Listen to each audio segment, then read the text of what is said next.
Hi, everyone. My name is Sarah Stolman, and I am a literacy PD specialist with the Louisiana Department of Education.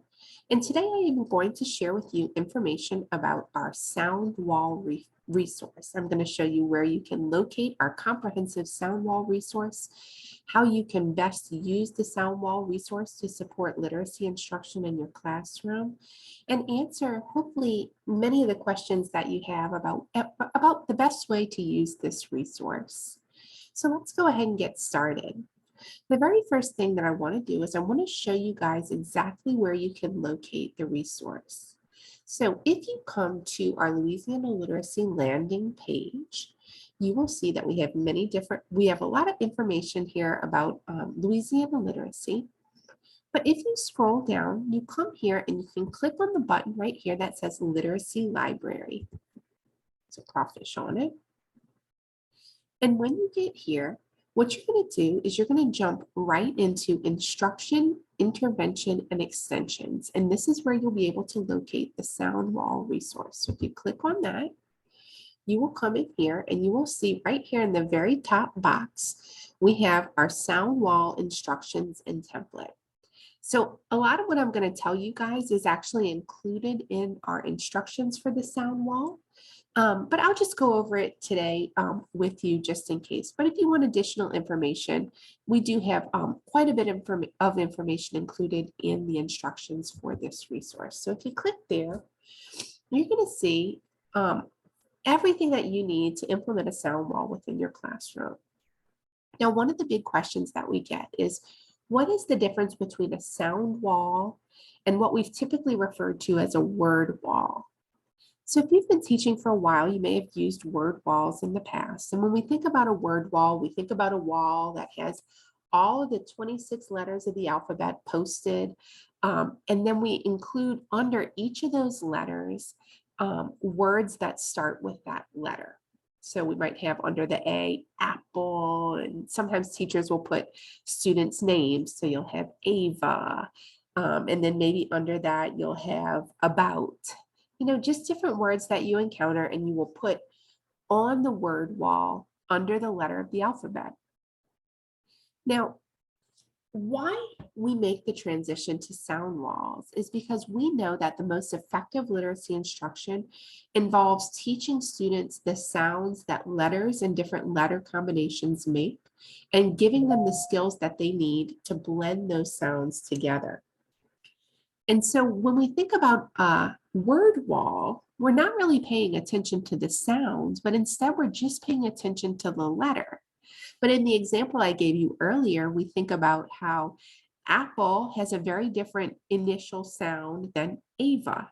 Apple starts with the A sound. Ava starts with the A sound. And then when we think about the word about, it starts with the sound. So even though they all start with the letter A, they all start with a different initial sound. A sound wall helps students by helping them to discriminate that initial sound and then think about how their knowledge of that sound can support their ability to decode. So unlike a word wall, we organize sound walls by sound spelling. So, we know that in the English orthography, we have many different sound spellings that don't always correspond just with the letters of the alphabet. When we think about the letter A, we know that A can make many different sounds. The letter A can make many different sounds.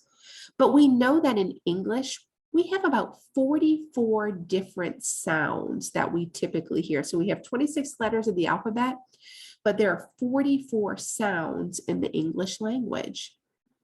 And so a sound wall is ultimately going to reflect all of those 44 different sounds. But before you're like, oh my goodness, that's going to overwhelm my kindergarten students, you don't add to your sound wall until you introduce a sound.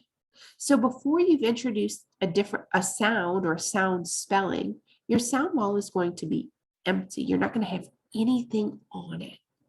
And then as you begin to slowly introduce your sounds, beginning with very common and unambiguous sounds like spelled with M, you're going to add those to your sound wall, right? So a kindergarten sound wall is going to look very different than a sound wall that you might see in a third grade classroom, right? Because you have not introduced many sounds or sound spellings.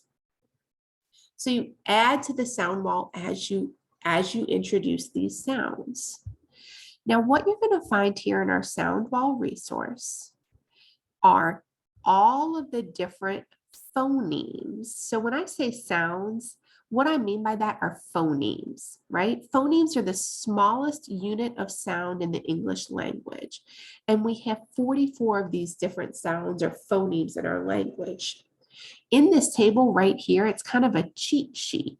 And it will show you, if you look at the phoneme for, say, P, it will tell you all of the corresponding graphemes or spellings for that phoneme. So we see that the sound P can be spelled with a single P or with a double P. Now, there are rules that explain that when you use P or the double P, and you're going to teach those to your students. But when you're introducing the sound, you're going to put this phoneme up on the board so that the students can see it. So for example, if I've introduced P, I'm going to put a picture of P between two slanted lines, which we might call virgules. We can call virgules or slanted lines or whatever you'd like to call it.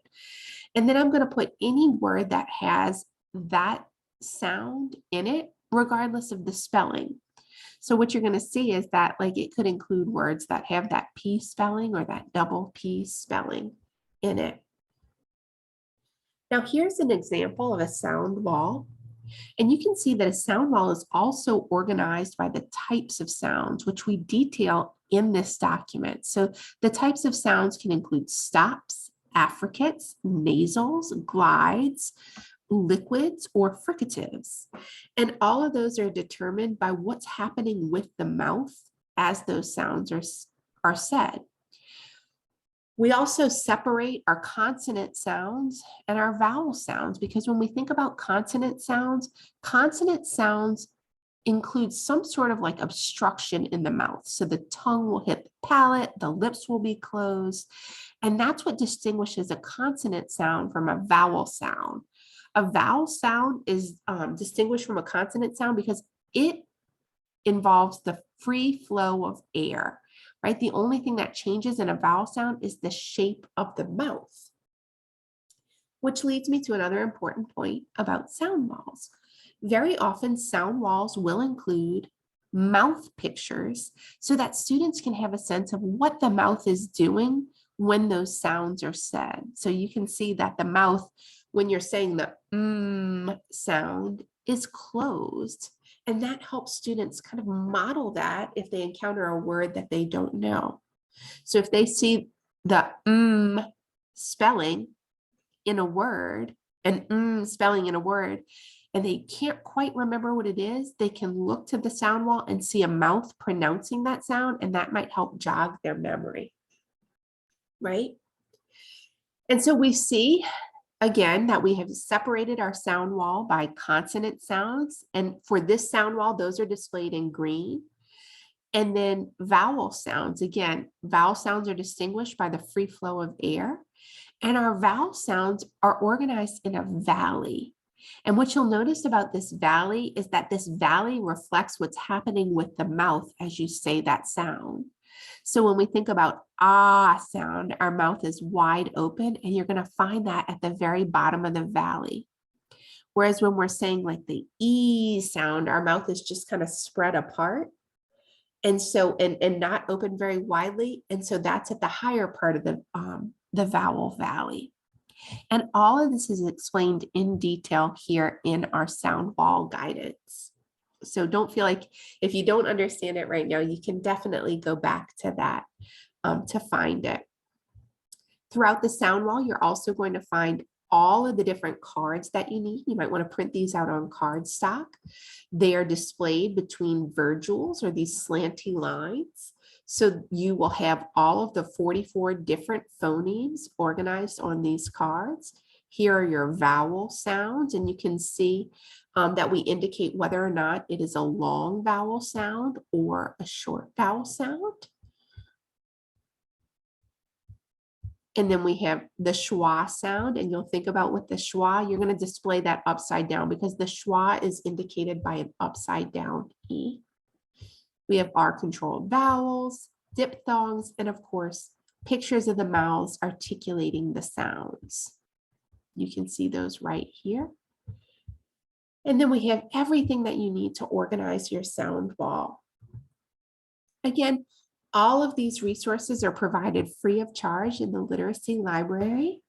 We are happy to help. Oh, let me explain these little speakers. These speakers indicate whether or not a sound is voiced or unvoiced. So when we think about like the sound, our vocal cords are not vibrating when we say the sound, but when we say the sound, our vocal cords are vibrating, and that's what distinguishes those two sounds because the mouth placement is the same. So if a sound is voiced, we'll put a little speaker there, and we give you instructions on which sounds are voiced or unvoiced so that you know. Again, we have that resource, and we have all of the different spellings. So as you teach that C makes the k sound, you can place it under that phoneme on your sound wall, and then you can you'll be ready to go. All of these resources, many different spellings. Like I said, we have 44 phonemes, but you know, over 100 different spellings in the English language. I am going to stop here today. Hopefully this was helpful and informative for you about how to use sound walls. But if you have questions, please don't ever hesitate to email us at louisianaliteracy@la.gov. We are happy to support you and help you in any way possible. Good luck with these sound walls, and can't wait to see them in your classroom. Send us some pictures. We'd love to see those. Thank you so much. Bye now.